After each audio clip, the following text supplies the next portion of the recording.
بسم اللہ الرحمن الرحیم. ڈیئر اسٹوڈنٹس، السلام علیکم. ہمارا آج کا لیکچر صرف ان اسٹوڈنٹس کے لیے ہے جن کا ڈریم ایک کامیاب وکیل بننا ہے. اور کامیاب وکیل آپ تب ہی بن سکتے ہیں جب آپ کسی کالج یا یونیورسٹی میں لا کا امتحان پاس کرتے ہیں. لیکن اب HEC کی ریکمنڈیشن پر ایک ٹیسٹ لیا جاتا ہے جس کا نام ہے لیٹ ٹیسٹ، یعنی لا اسسمنٹ ٹیسٹ. تو جب آپ یہ لیٹ ٹیسٹ پاس کر لیتے ہیں تب آپ ایلیجیبل ہو جاتے ہیں کسی بھی کالج یا یونیورسٹی میں لا کے ایڈمیشن کے لیے. اور یہ لیٹ ٹیسٹ جو ہے یہ 2 سال کے لیے ویلڈ ہوتا ہے.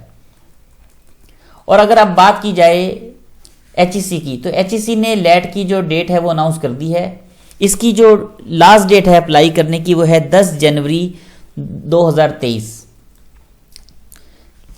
تو اس کی جو لاسٹ ڈیٹ ہے 10 جنوری 2023 شام 4 بجے تک آپ اس کو اپلائی کر سکتے ہیں. تو بہتر یہ ہے کہ آپ جتنی جلدی ہو سکتا ہے آپ فوراً خود کو آپ رجسٹر کروائیں بطور لیٹ ٹیسٹ کے لیے، تاکہ آپ فل توجہ کے ساتھ لیٹ کی تیاری مکمل کر سکیں. اور اس کا جو ٹیسٹ ہے انشاءاللہ وہ ہوگا 22 جنوری کو. یہ آپ دیکھ سکتے ہیں کہ 22 جنوری کو اس کا جو لیٹ کا جو ٹیسٹ ہے وہ باقاعدہ سنڈے والے دن ہو جائے گا. تو 22 تاریخ سے پہلے آپ خود کو اچھے سے پریپیئر کر لیں ٹیسٹ کے لیے. اب سوال پیدا یہ ہوتا ہے کہ تیاری کہاں سے کی جائے، کس کتاب سے کی جائے.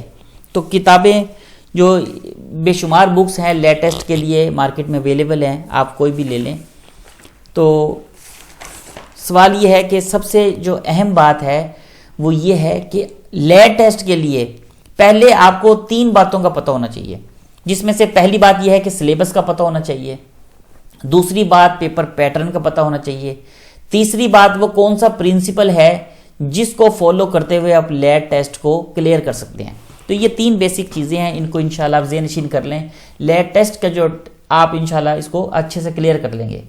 تو اگر بات کی جائے لیٹ ٹیسٹ کے سلیبس کی، بہت سارے اسٹوڈنٹس ایسے ہیں جن کو سلیبس کا ہی نہیں پتہ ہوتا اور وہ MCQs کو گھوٹا لگا کر پیپر دے آتے ہیں اور پھر رزلٹ وہ نہیں آتا جن کا وہ تصور کر رہے ہوتے ہیں. تو لیٹ کو پاس کرنے کے لیے ضروری ہے سلیبس آپ کے سامنے ہو. آپ کو پتہ ہونا چاہیے کہ کون سا پورشن کتنے نمبر کا ہے. تو اس میں سب سے پہلے ایک سوال جو پوچھا جاتا ہے وہ ہے ایسے کا، وہ 15 نمبر کا آتا ہے. دوسرا سوال جو پوچھا جاتا ہے وہ ہے 10 نمبر کا پرسنل سٹیٹمنٹ، اور ساتھ میں انہوں نے بتا دیا کہ 200 الفاظ تک آپ لکھ سکتے ہیں. اور پھر تیسری کتاب ہے انگلش، یہ 20 نمبر کا پورشن ہے. اس میں سینونیم، اینٹونیمز اور پریپوزیشن پوچھی جاتی ہیں. صرف 3 باتیں پوچھی جائیں گی، اس سے ہٹ کے کوئی بات نہیں پوچھی جاتی. پھر GK ہے، جنرل نالج ہے، 20 نمبر کا ہے. اسلامک سٹڈیز ہے، 10 نمبر کا ہے. یاد رہے اسلامک ہسٹری اور چیز ہے، اسلامک سٹڈیز اور چیز ہے. یہ وہ ہے اسلامک سٹڈی جو آپ 9th 10th first year second year میں پڑھ کے آئے ہوتے ہیں. اس کے بعد پاکستان سٹڈیز ہے 10 نمبر کی، اردو ہے 10 نمبر کی، اور میتھ ہے بیسک 5 نمبر کا. تو یہ ہے سلیبس جو آپ نے اس کو تیار کرنا ہے. تو یہ تو ہو گیا جی ہمارا سلیبس. تو اب اگر ہم بات کریں پیپر پیٹرن کی، تو اس میں ٹوٹل نمبر جو ہوتے ہیں وہ 100 ہیں اور پاسنگ مارکس 50 ہیں. اس پیپر کے 2 پورشن ہیں، ایک پورشن سبجیکٹیو ہے اور دوسرا آبجیکٹیو ہے. اب یہ جو سبجیکٹیو پارٹ ہے اس میں 10 نمبر کا جو سوال پوچھا جاتا ہے وہ ہے پرسنل سٹیٹمنٹ کا، اور 15 مارکس کی جو 15 مارکس کا جو آپ سے سوال پوچھا جائے گا وہ ہے ایسے کا. تو یہ ٹوٹل 25 مارکس کا جو سبجیکٹیو والا پورشن ہے جس کا رزلٹ فوراً نہیں دیا جاتا بلکہ بعد میں پتہ چلتا ہے جب آفیشیل رزلٹ اپلوڈ کر دیا جاتا ہے. اور باقی جو پارٹ 2 ہے جو آبجیکٹیو ہے وہ ہے 75 مارکس کا، جس کا رزلٹ 1 یا 2 دن کے بعد کی صورت میں اپلوڈ کر دیا جاتا ہے. تو یہ ہو گیا ہمارا پیپر پیٹرن. اب ہم اس میں جو سبجیکٹیو میں جو سب سے اہم 2 چیزیں ہیں وہ ہے پرسنل سٹیٹمنٹ اور ایسے، جس میں آپ میکسیمم مارکس لے سکتے ہیں. 25 میں میکسیمم آپ 23 یا 24 آرام سے لے سکتے ہیں. تو آج کے لیکچر میں بھی ہم صرف پرسنل سٹیٹمنٹ کے اوپر بات کریں گے کہ پرسنل سٹیٹمنٹ کو کیسے لکھا جائے کہ ہم میکسیمم جو مارکس ہیں وہ ہم گین کر سکتے ہیں. تو اس میں کچھ اصول ہیں جو آپ نے ذہن نشین کر لینے ہیں. آپ ایک اچھی پرسنل سٹیٹمنٹ لکھ سکیں گے اور میکسیمم مارکس جو ہیں وہ گین کر سکیں گے. تو پہلی بات تو یہ ہے کہ پرسنل سٹیٹمنٹ کو آپ انگلش میں لکھتے ہیں تو ویل اینڈ گڈ، مگر وہ طلبہ جن کی گرامر کافی کمزور ہے تو وہ کوشش کریں کہ پرسنل سٹیٹمنٹ کو اردو میں ہی لکھیں، کیونکہ ایسے آپ سوچ سمجھ کر زیادہ اچھا لکھ سکتے ہیں۔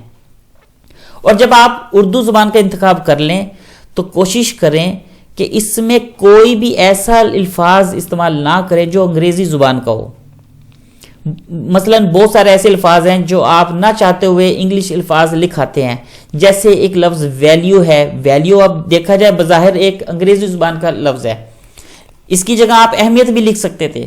تو آپ نے ان باتوں کا بھی خاص خیال رکھنا ہے کہ جب آپ پرسنل سٹیٹمنٹ کو اردو میں لکھیں گے تو آپ نے تمام جو فقرات ہیں، جو فقرے ہیں، جتنے بھی لکھنے ہیں وہ اردو میں ہی لکھنے ہیں۔ اور اگر آپ نے پرسنل سٹیٹمنٹ کو اردو میں لکھنا ہے تو ضروری ہے ایسے کو بھی آپ اردو میں ہی لکھیں گے۔ ایسا نہیں ہوگا کہ ایک چیز آپ اردو میں لکھیں ایک انگلش میں، بہتر ہے کہ آپ دونوں کو اردو میں لکھیں یا دونوں کو انگلش میں لکھ لیں۔ اس کے بعد تیسری بات جو اہم ہے وہ یہ ہے کہ آپ کافی مشکل الفاظ کا استعمال نہ کریں۔ بہت سارے اسٹوڈنٹس ایسے ہیں کہ اتنے مشکل الفاظ لکھاتے ہیں جس کا ان کو خود نہیں پتہ ہوتا، لیکن ضروری ہے کہ آپ سادہ اور عام الفاظ کا استعمال کریں۔ اور چوتھی بات وہ یہ ہے کہ ایک ہی بات کو آپ بار بار نہ دہرائیں۔ اور پانچویں بات اور اہم بات کہ جس کے متعلق آپ سے رائے مانگی گئی ہے، یعنی کہ جس آپ سے جو بھی سوال رائے کے طور پر پوچھا گیا ہے صرف اسی کے بارے میں بتائیں۔ اب بہت سارے طلبہ پرسنل سٹیٹمنٹ کو اپنی طرف سے لکھاتے ہیں۔ مثلا فرض کرو پرسنل سٹیٹمنٹ میں آپ سے صرف یہ رائے مانگی گئی ہے کہ آپ اپنے ملک پاکستان کو سرسبز کیسے بنا سکتے ہیں، آپ کے خیال میں، مطلب آپ کی رائے پوچھی گئی ہے۔ تو آپ سب سے بڑی غلطی جو کرتے ہیں وہ یہ ہے کہ آپ فوراً لکھنا شروع کر دیں جی کہ میرا نام جی فلاں فلاں ہے، میرے والد صاحب کا نام فلاں فلاں ہے، میں یہاں رہتا ہوں، میں صبح اتنے بجے اٹھتا ہوں، میرا یہ بہترین مشغلہ یہ ہے، اور میں یہ کرتا ہوں، میں LLB کیوں کرنا چاہتا ہوں۔ مطلب اب اس طرح کے سوالات شروع کر دیتے ہیں جو سراسل غلط ہے۔ دیکھو ڈیئر اسٹوڈنٹس، آپ اگر فرض کر لو کہ آپ ایک کافی شاپ میں جاتے ہیں اور وہاں آپ آرڈر کرتے ہیں ایک کافی 200 روپے کے عوض، اور جب ویٹر آتا ہے وہ کافی کی جگہ آپ کو گرم پانی لا کے دے دیتا ہے تو آپ فوراً غصے میں آئیں گے، اور یقیناً آپ کا جو رد عمل ہوگا وہ یہ ہوگا کہ بھائی میں نے جو آپ سے مانگا تھا وہ تھی کافی، آپ مجھے گرم پانی پلا رہے ہیں، تو لہٰذا 200 روپے کا میں گرم پانی پینے تو نہیں آیا، میں تو یہاں پر کافی پینے آیا ہوں۔ تو ٹھیک اسی طرح کی غلطی ڈیئر اسٹوڈنٹس آپ پرسنل سٹیٹمنٹ لکھتے ہوئے تو نہیں کر رہے۔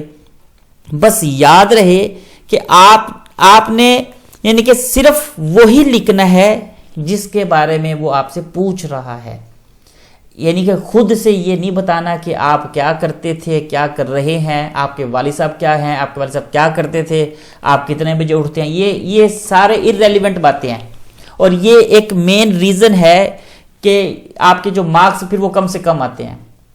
تو آپ نے اس بات کا خاص خیال رکھنا ہے کہ آپ نے ٹو دا پوائنٹ بات کرنی ہے۔ رائے کا مطلب یہ ہے کہ صرف رائے دینی ہے، بس اس سے ہٹ کے آپ باہر نہیں جائیں گے۔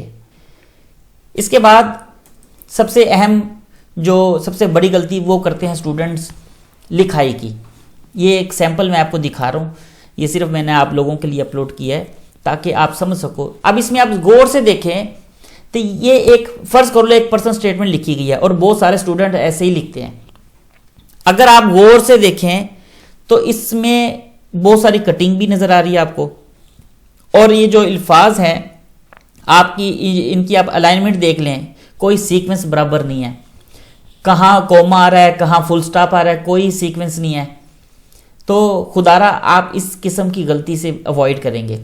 آپ خیال کریں آپ کو اگر ایک صاف پیج دیا جائے گا تو آپ اس کی الائنمنٹ کا خاص خیال رکھیں گے، کوشش کریں کہ نیٹ اینڈ کلین لکھیں، اور جہاں کوما آنا ہے وہاں کوما ہی لگائیں، جہاں فل سٹاپ آنا ہے وہاں فل سٹاپ ہی لگائیں۔ بہت سارے اسٹوڈنٹس کوما یا فل سٹاپ لائن سے یا تو بہت نیچے لگا دیتے ہیں یا بہت اوپر لگا دیتے ہیں، اور کٹنگ آپ ایسی بار بار نہ کریں۔ اور کٹنگ اس بات کی دلیل ہے کہ آپ نے پہلے اس کی پریکٹس نہیں کی۔ تو آپ لیٹ ٹیسٹ سے پہلے اپنے ہاتھ سے 5 سے 6 دفعہ پرسنل سٹیٹمنٹ کو ضرور لکھیں، تاکہ آپ لکھ کے آپ اس قابل ہو جائیں کہ یہ کٹنگ جو ہے نا یہ آپ کم از کم نہ کریں۔ آپ کوشش کریں کہ اس طرح سیکوینس میں لکھیں کہ یہ دیکھیے گا الائنمنٹ ان کی تقریباً سیم ہے۔ اب اگر وہ پہرے کی صورت میں اگر آپ لکھنا چاہتے ہیں تو دیکھیں بظاہر نظر آ رہا ہے کہ یہ پہلا پیرا، یہ دوسرا پیرا، یہ 3 پیرے۔ پرسنل سٹیٹمنٹ کو دیکھیں 2 ہی صورتوں میں لکھا جاتا ہے۔ اگر تو وہ صرف آپ کی رائے پوچھتا ہے تو ضروری نہیں ہے کہ اگر آپ پیرے نہیں بھی بناتے نا تو کوئی ضروری بھی نہیں ہے، لیکن فرض کر لو کہ اگر آپ سے وہ اس طرح کی پرسنل سٹیٹمنٹ پوچھتا ہے جس میں کم از کم 2 باتوں کا ذکر ضروری ہے، مثلا اب میں آپ کو 2 یا 3 پرسنل سٹیٹمنٹ لکھنے کا ایسا طریقہ بتاتا ہوں۔ اگر آپ نے یہ طریقہ اپنے دماغ میں بٹھا لیا تو ڈیئر سٹوڈنٹس، آپ سے چاہے وہ کوئی بھی پرسنل سٹیٹمنٹ پوچھ لے، یعنی ان سین آ جائے جو آپ نے پہلے کبھی دیکھی نہ ہو، اگر میرے آپ ان اصولوں کو یاد رکھ لیں گے تو انشاءاللہ 100% آپ پرسنل سٹیٹمنٹ میں میکسیمم مارکس کو گین کر سکتے ہیں۔ اس میں سب سے پہلے آپ یاد رکھیں کہ وہ پرسنل سٹیٹمنٹ جو ہے نا تو وہ پوچھتا ہے کہ پرسنل سٹیٹمنٹ پہلے آپ کو پتہ ہونا چاہیے ہے کیا۔ پرسنل سٹیٹمنٹ اصل میں آپ کی وہ ایک ذاتی رائے ہے جو آپ سے وہ پوچھنا چاہتا ہے، جس کو آپ پرسنل اوپینین کہتے ہیں، جس میں آپ کسی بھی ٹاپک کے حوالے سے آپ سے یہ پوچھ لیا جاتا ہے کہ آپ کے خیال میں یہ کیا ہے۔ کوئی بھی وہ ٹاپک ہو سکتا ہے، مثلا سپوز کر لو کہ وہ پوچھ لیتا ہے کہ آپ کے خیال میں پاکستان میں بڑھتی ہوئی مہنگائی جو ہے اس کا حل کیا ہے، اس کو کیسے کنٹرول کیا جا سکتا ہے۔ یا آپ سے پوچھ لیا جاتا ہے کہ پاکستان میں گرتی ہوئی معیشت جو ہے آپ کے خیال میں اس کو کیسے بہتر بنایا جا سکتا ہے۔ یا وہ پوچھ لیتا ہے آپ سے کہ پاکستان کا جو کو ایجوکیشن سسٹم ہے اس کے بارے میں آپ کا کیا خیال ہے۔ یا وہ اس طرح کا کوئی سوال پوچھ لیتا ہے کہ آپ کے خیال میں مدرسے کی تعلیم بہتر ہے یا یونیورسٹی کی تعلیم بہتر ہے، کاروبار بہتر ہے یا نوکری بہتر ہے، یعنی ملازمت بہتر ہے۔ تو اس میں آپ کی وہ رائے پوچھتا ہے۔ تو بچوں یاد رہے کہ وہ پرسنل سٹیٹمنٹ 2 ہی طریقے سے پوچھ سکتا ہے، ایک یا صرف آپ کا باقاعدہ وہ ذاتی رائے لے لے، یعنی وہ ایسے پوچھ لے کہ پاکستان کو سرسبز کیسے بنایا جا سکتا ہے۔ اس میں آپ اگر پیراگراف نہیں بھی بناتے تو آپ سمپل اپنا نام بتائیں اور آپ شروع ہو جائیں کہ اس کو بتائیں کہ پاکستان کو سرسبز بنانے کے لیے کیا کیا اقدامات اٹھائے جائیں جس کو آپ زیادہ سے زیادہ سرسبز بنا سکتے ہیں۔ اور اگر وہ آپ سے پوچھ لے ایسی رائے کے بارے میں جس میں 2 چیزیں بتائی جائیں، یعنی ایک ساتھ وہ 2 باتیں پوچھ لیں، مثلا میں نے جیسے آپ کو بتایا کہ کاروبار بہتر ہے یا ملازمت، تو اب یہ 2 چیزیں پوچھ لی ہیں اس نے۔ تو ڈیئر سٹوڈنٹس یاد رہے اگر وہ آپ سے 2 چیزوں کے بارے میں ایک ہی ساتھ رائے لے لے تو آپ نے کیا کرنا ہے، پرسنل سٹیٹمنٹ کو پیراگراف وائز لکھنا ہے۔ فرض کر لو آپ سے پوچھ لیا گیا ہے کہ کاروبار بہتر ہے یا ملازمت بہتر ہے، تو جب بھی کبھی ایسی رائے آپ سے وہ پوچھ لے گا جس میں وہ آپ سے 2 ٹاپک پر رائے لینا چاہتا ہے تو یاد رہے تو پہلے آپ نے پیراگراف کو صرف اپنے نام بتا کر اور پیراگراف شروع کر دینا ہے، اور پہلے پیراگراف میں آپ بتائیں گے کاروبار کے بارے میں، کاروبار ہے کیا، اس کا فائدہ کیا ہے۔ یعنی آپ کاروبار میں سمپل یوں بتا دیں کہ کاروبار یعنی کہ یہ ایک سنت نبوی ہے، اور زیادہ تر یہ جو 90% جو ہمارے ملک میں ترقی ہے یا لین دین ہے جو تجارت وہ اسی وجہ سے ہے۔ اور دوسرے پیراگراف میں آپ بتائیں ملازمت کے بارے میں، اس کے فائدے کے بارے میں بتائیں آپ، اور بتائیں کہ اگر سب لوگ کاروبار کر لیں تو ملازمت میں کوئی بھی نہیں کرے گا، تو ایسی صورتحال میں اگر سارے کے سارے بندے کاروبار ہی ہو جائیں گے تو ملازم کون ایسا بندہ ہوگا جو ہمارے کام کرے گا۔ یعنی کہ اگر کاروبار اگر کوئی بندہ کرتا ہے تو کیسے چلتا ہے، یقیناً جب اس میں لوگ ملازمت کریں گے۔ اور آخری پیراگراف میں آپ اپنی رائے کا اظہار کچھ اس طرح کریں گے کہ ہاں میں اس بات سے متفق ہوں۔ اگر آپ اس رائے کا اظہار ایسے نہیں کریں گے تو ڈیئر سٹوڈنٹس آپ کو وہ مارکس نہیں دے گا۔ یاد رہے کہ آپ نے اپنی رائے کا اظہار ہاں یا نا میں ضرور کرنا ہے، اور کوشش کریں کہ پوزیٹیو جواب دیں۔ آپ اس رائے کا اظہار ایسے کر سکتے ہیں کہ ہاں میں اس بات سے متفق ہوں کہ اگر ہم انفرادی طور پر دیکھیں تو کاروبار ہی بہترین ذریعہ ہے، لیکن اگر ہم اجتماعی طور پر دیکھیں تو ملازمت کے بغیر کاروبار نہیں چل سکتا۔ دونوں چیزیں آپس میں جڑی ہوئی ہیں، کیونکہ اگر یہ ایک ساتھ چلیں گی تو ہی ملک ترقی کرے گا۔ اور یہ ایک جنرل سی بات ہے کہ اگر سب کے سب کاروبار کریں گے تو یہ باقی محکموں میں جو لوگ ہوں گے وہ ملازمت کون کرے گا، کون انتظامات سنبھالے گا؟ یا سارے کے سارے اگر لوگ سرکاری یا نیم سرکاری ملازمتوں میں چلے جائیں گے تو کاروبار کون کرے گا؟ ٹیکس ملازم نے اکٹھا کرنا ہے اور کاروبار والے نے دینا ہے۔ تو ڈیئر اسٹوڈنٹس، بس میں آپ کو یہی بتانا چاہتا ہوں کہ آپ نے ایک اچھی پرسنل سٹیٹمنٹ جو ہے وہ لکھتے وقت صرف ان باتوں کا خیال رکھنا ہے کہ آپ نے سب سے پہلے کوئی الفاظ کا بار بار استعمال نہیں کرنا، دوسرا جو پوچھا گیا ہے صرف اس کے بارے میں ہی بتانا ہے، تیسری بات اگر وہ آپ سے دو باتیں ایک ہی دفعہ پوچھ لے، مثلا وہ پوچھ لے کہ یونیورسٹی کی تعلیم بہتر ہے یا مدرسے کی، تو آپ نے پہلے پیراگراف میں آپ نے اس کو سیٹ کر لینا ہے۔ پہلے پیراگراف میں آپ بتائیں گے یونیورسٹی کے بارے میں، یونیورسٹی کی تعلیم کیسے حاصل کی جا سکتی ہے، اس کا فائدہ کیا ہے۔ دوسرے پیراگراف میں آپ بتائیں گے مدرسے کی تعلیم کے بارے میں۔ اب ضروری نہیں ہے کہ یونیورسٹی میں جتنے اسٹوڈنٹس ہیں وہ کامیاب ہو کر ایک اچھی جاب تو کر سکتے ہیں، لیکن آپ دیکھیں کاروبار حضرات کہاں اتنے پڑھے لکھے ہوتے ہیں۔ اب بزنس مین جو بڑے سے بڑا آدمی وہ بزنس مین ہے، اب وہ یونیورسٹی میں تو نہیں پڑھتے۔ تو آپ نے طریقے سے اس کو کور کرنا ہے کہ دونوں باتیں کور بھی ہو جائیں اور آپ اپنی رائے کا اظہار بھی کر دیں۔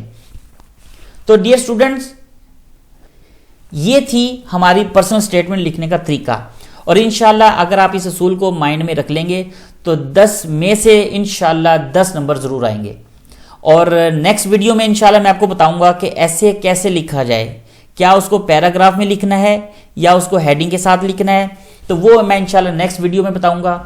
اور اگر آپ کو یہ ویڈیو سمجھ میں آئی ہے، پسند آئی ہے، تو آپ نے مجھے کمنٹس میں اس کا آنسر ضرور دینا ہے تاکہ میں اس کا پارٹ 2 بہت جلد بنا دوں۔ اپنا خیال رکھیے گا، اللہ حافظ۔